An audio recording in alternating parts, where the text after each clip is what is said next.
Those poor knees. He's been through a lot. Went on a nice sailing trip, but now we get to see if he's match ready and ready to start off for another world title campaign. Last time we saw him was G-Land. So what was that, May? Been surfing a lot since returning home from that long journey across the ocean. As you see, a quick up and out from Taichi Wakita.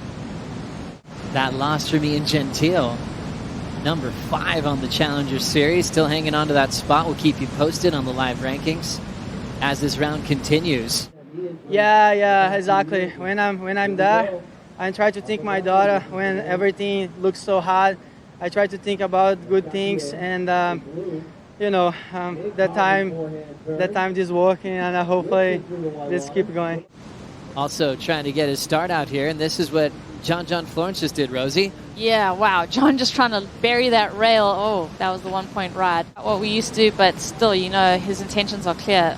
Ooh, a lot of the guys falling victim to that opening section. One of my favorite things is watching his timing. It seems like his board hits the lip at the right time for the lip to explode. Let's see if we'll get a bit of that in this heat. This goofy foot is Taichi Wakita. As we see him go up vertical, kind of push through that turn to extend it a bit. That wave's going to shut down on him. Surfing from the backhanders, how they can get really vertical in that tight pocket, whereas the fronthanders will have to do a more, see how he gets his board right up there, and a bit more round turn on your front hand than the backside right now. The goofy foot growing up right here on the North Shore. There's that big twist off the top. Staying low to his board. Wiggolly Dantas will kick out there and start seeing that backhand start to heat up, Rosie. But then the point of difference here for Wiggolly is just how powerful, you mentioned that timing, Joe, but that whip through the lip and just the way that he's able to connect with the section and really pinpoint the part of the wave that he wants to release on. Yeah, Rosie, it's, right here, there's a big difference between the front side and back side surfing, especially in these conditions. You see how he can get his board so much more vertical on the backhand and really throw it up in the lip and come down on top over his board. And the waves are just as big as Waimea gets, as crazy as it gets. It doesn't get any better than that. And we had a little up and down ride for Taichi Wakita there. And such special meaning to that event. John was beyond himself, taking the title there. The event that he dreamed of winning his whole life. There's a big hammer there from Florence.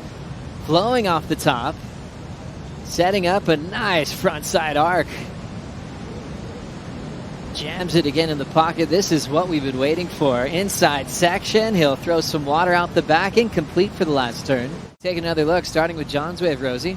Yeah, John just spring-loading this first section, knifing through it, throwing the tail and doing that tail slide. What I liked, though, was the transition between those two maneuvers, because he got out of that first maneuver in time to meet the lip and make it functional and keep that speed.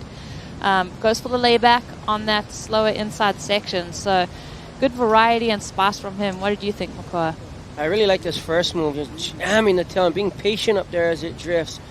Smooth, one motion up into that next foam climb there, and wrapping it back into the powerful section. But his best wave so far, just a second look in the heat with 8:50 to go. Getting some speed now. Gatien Delahaye is just going to throw some water on the first section. Flowing through this inside corner. And will kick out in front of John.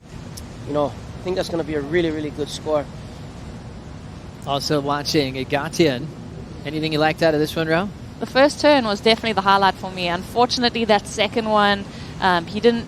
We'll get started between those two. And now Taichi, straight up vert to start. Fits in one late on the climb, but centered over that board. He'll ride out. Fins kind of skid out and put him off kilter. And then 2-turn jams for Taichi on this one, Makoa. Yeah, I like how vertical he got on that wave, Oh yeah, Ross Williams is pulling his hair out right behind us as we watch Wiggolly.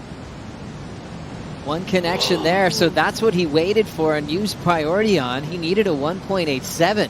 Gatien with first priority and the lead is probably going to try to track down John. Wiggolly's going to try to make up for it here. Now needs a 1.87. Attacking the first section, fits in 2 turns under pressure. Now John thinking about scrapping through a small insider. Florence First turn, a solid forehand jam. Second effort, attacking the whitewater the best he could. This is probably one of the more scrappy finishes we've seen as far as conditions are concerned, not needing a whole lot to turn the heat. What a great moment for him to test that heat strategy. Ross is breathing again behind us, his coach. A win there to move on into the round of 32, and he had to think on his feet. Tough loss on the other end for Wiggolly Dantas and Taichi Wakita as the round of 64 continues.